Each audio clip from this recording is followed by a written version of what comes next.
Señores, comienzo de semana, es la hora de comunicarnos con el profesor Gerardo Caetano. ¿Cómo estás, Gerardo? Buen día. Buen día, Jorge, ¿qué tal? Muy bien, muchísimos temas, ¿eh? Hay muchas cosas en el país y en el mundo hoy que importan.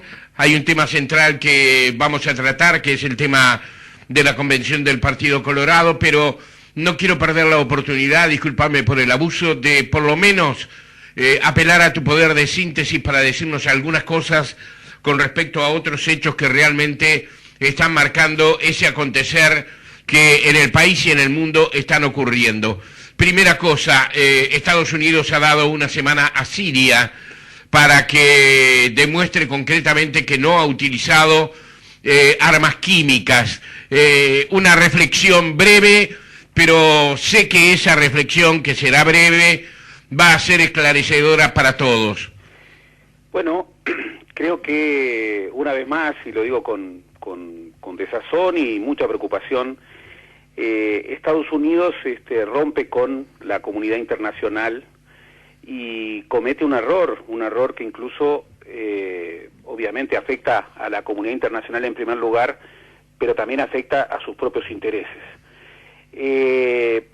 Hace mucho tiempo que los organismos multilaterales, en particular el sistema de Naciones Unidas, está siendo erosionado en sus capacidades, entre otras cosas porque los países más poderosos, y en primer lugar los Estados Unidos, no aceptan la negociación, la tramitación multilateral de los problemas internacionales.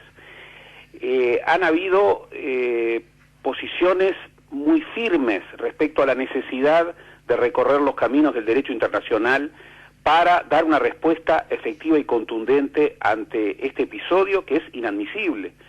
El uso de armas químicas es absolutamente inadmisible, pero la comunidad internacional tiene su marco, tiene que dar respuesta como comunidad internacional. Los Estados Unidos no pueden abrogarse la capacidad de ser el sheriff. Exactamente, pero además, a las pruebas me remito. Los últimos 30 años, 40 años, han sido décadas en donde los Estados Unidos ha radicalizado esta postura contraria a la tramitación multilateral de los problemas internacionales. Y lo que ha cosechado son fracaso tras fracaso. Sí. Y cambian los presidentes, y yo no voy a cometer la estupidez de creer que Obama es lo mismo que Bush. No es lo mismo.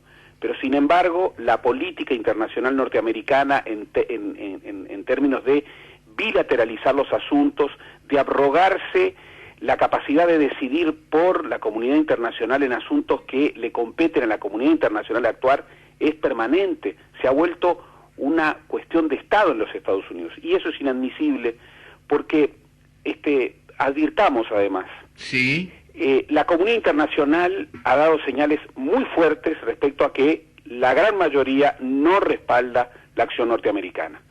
Han habido pronunciamientos con un poder moral muy fuerte, como es el pronunciamiento concluyente, categórico del Papa Francisco. Sí.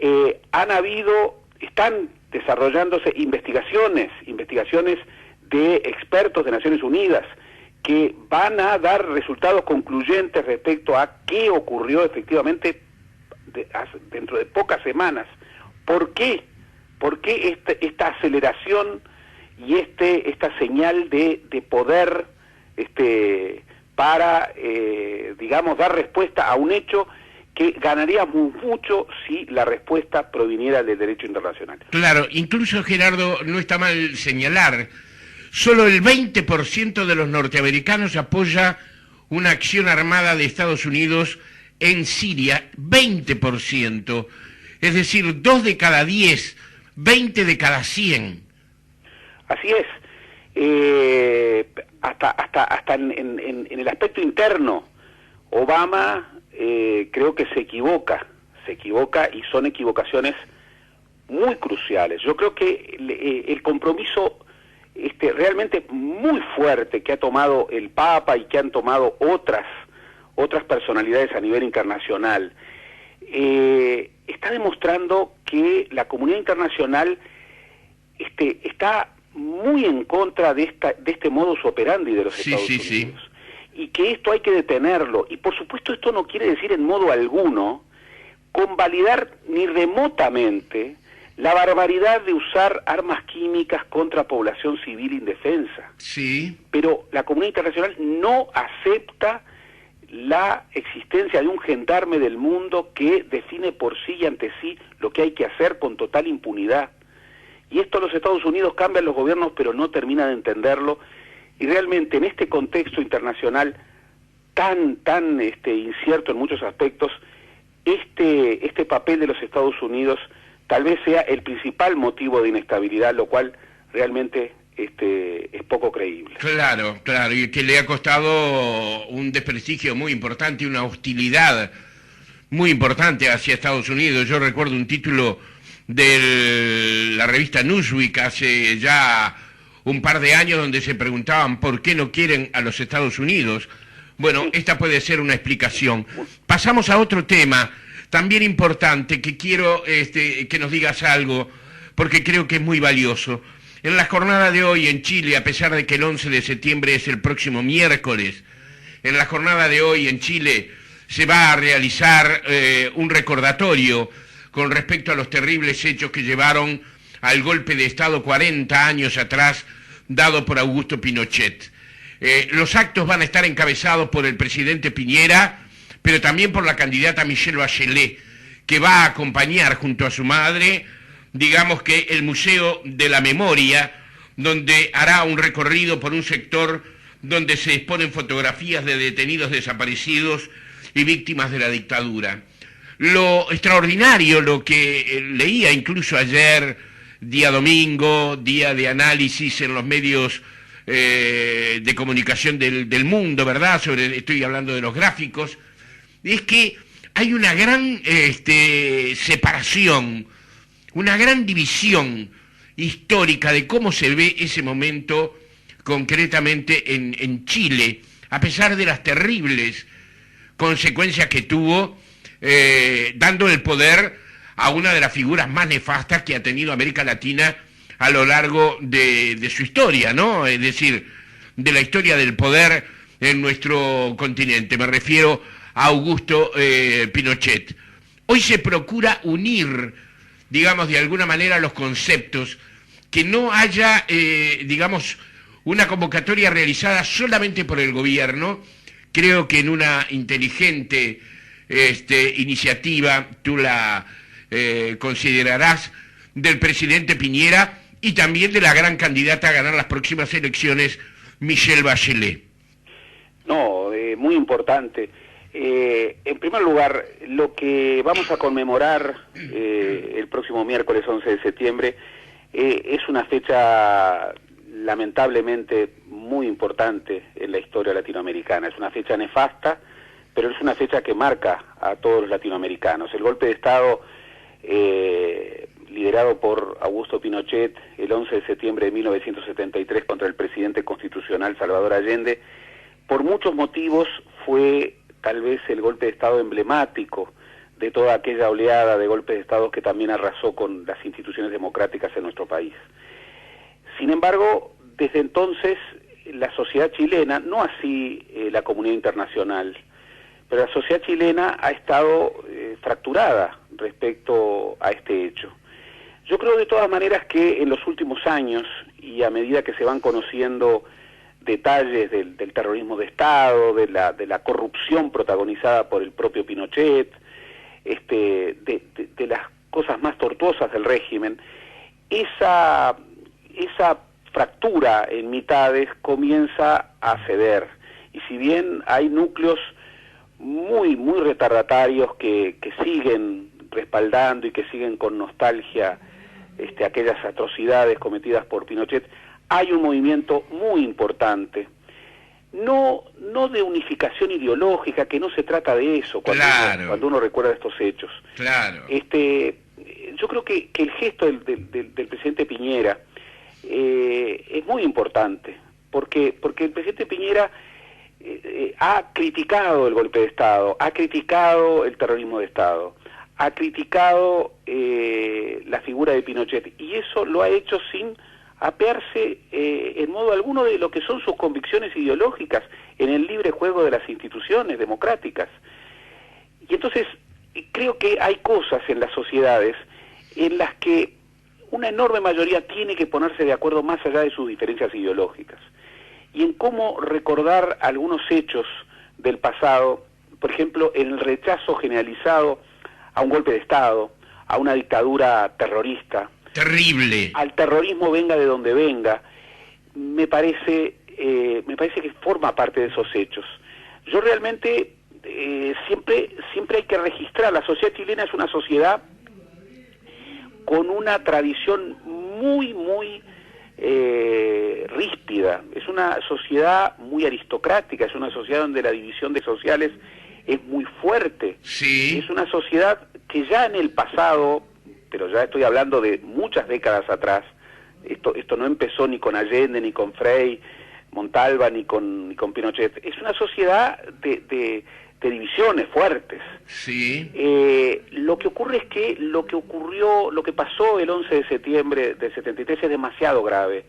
Lo que pasó en los días siguientes, la forma en que se conculcaron de manera atroz los derechos humanos de muchos chilenos y de muchos latinoamericanos que estaban en Santiago de Chile y que estaban en Chile en esos momentos, es demasiado grave como para que esa fractura persista. Por eso este acto de hoy, un acto en el que concurre, bueno, el presidente en ejercicio y la gran favorita para ganar las elecciones, es muy importante y creo que hay que reivindicarlo. ¿Sabes qué, Gerardo? Me llamó profundamente la atención, pero no me sorprendió, pero de alguna manera me impactó, eso sí, una encuesta que fue publicada ayer. No me pregunte si fue en La Tercera o en El Mercurio, uno de los dos medios gráficos chilenos, en donde se le preguntaba a las personas que tienen 40 años o menos, es decir, que no vivieron el golpe de Estado, si concretamente estaban interesados, si les interesaba ese momento de recordación de ese capítulo terrible, cruel, que vivió Chile, como lo vivieron otros países de nuestra región, incluyendo el Uruguay, a pesar de que la dictadura chilena, digamos, tiene un signo de crueldad superlativo, ¿no? Y tú sabes una cosa, más del 50% de los chilenos que hoy tienen 40 años o menos, establecieron que era un episodio vivido por sus padres y por otros chilenos, que a ellos no les interesaba tanto y que estaban prácticamente metidos en sus propias cosas. Te estoy diciendo ideas que tomé de esa encuesta en forma no textual, sino en lo conceptual. Claro, lo que pasa es que aquí, sí. Aquí hay que tener cuidado con la pregunta. Claro.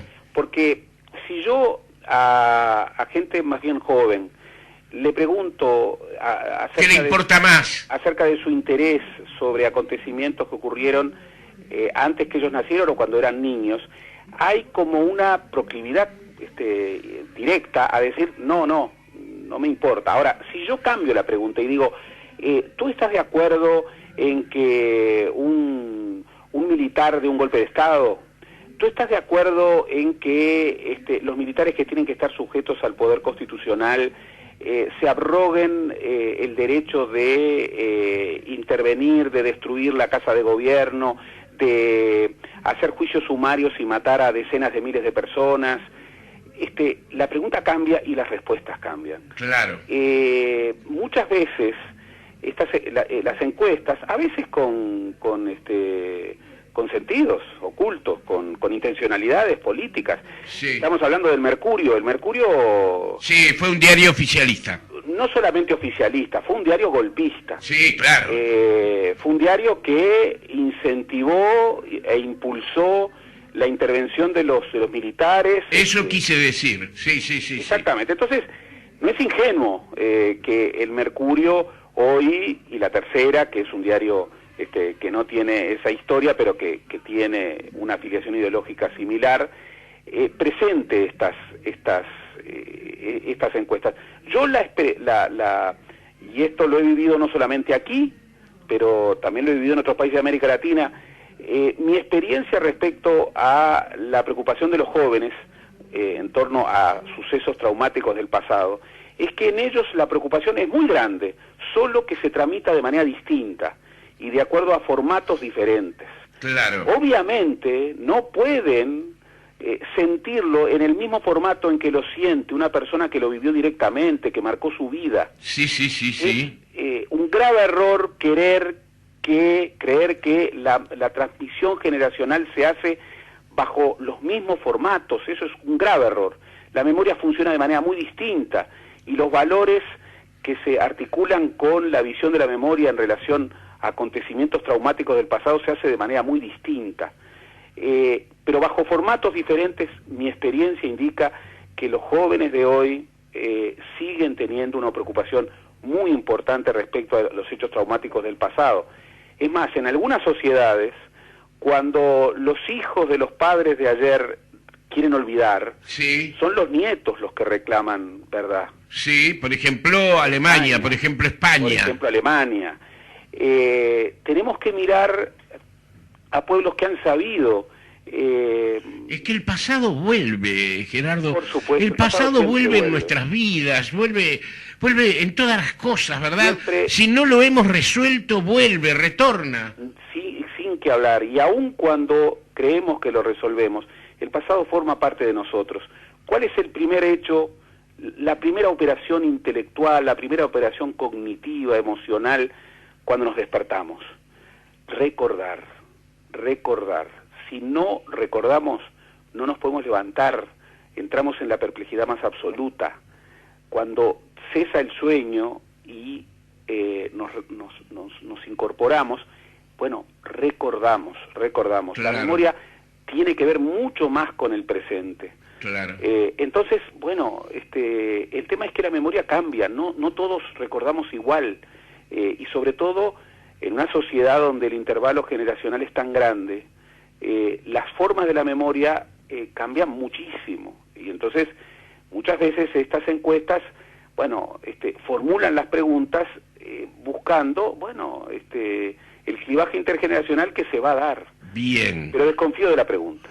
Gerardo, nos vamos aproximando a nuestro país. Te cuento, están llegando los chiquilines aquí. Nosotros estamos con los estudios de Radio Oriental aquí en la Expo Prado, y los chiquilines están llegando con sus maestros, ¿verdad? Recorriendo stands, y con toda esa cosa que tú imaginas se produce cuando los chiquilines salen de clase, ¿verdad? Y van de visita. Las autoridades de la enseñanza decretaron la suspensión de las vacaciones, ¿verdad? Como una forma de recuperación que no es suficiente, pero que por lo menos es paliativa de los días que han perdido de clase a lo largo de los últimos meses en un conflicto que yo no juzgo el conflicto, las razones del conflicto, no las juzgo. Incluso diría que muchos uruguayos de pronto comparten muchas de las cosas que pueden señalarse allí en lo que tiene que ver fundamentalmente con la remuneración, con la satisfacción económica que se le debe dar, con el bienestar económico a quienes realizan una tarea tan delicada como el de la enseñanza, ¿verdad? Estoy hablando de los funcionarios. Pero el hecho es que los chiquilines han estado muchísimos días sin clase, en algunas circunstancias hasta 21 días sin clase. Es cierto que en otros lugares se dio clase, según se dice, normalmente, pero los chiquilines no asistían en medio de la confusión de si hay paro o no hay paro. Pero ahora el gremio de profesores de Montevideo ha decidido no dar clases, a pesar de que se suspendieron las vacaciones. Yo hay una pregunta que hago desde hace bastante tiempo y para la cual no tengo respuesta. ¿Quién manda en la enseñanza? Bueno, exactamente.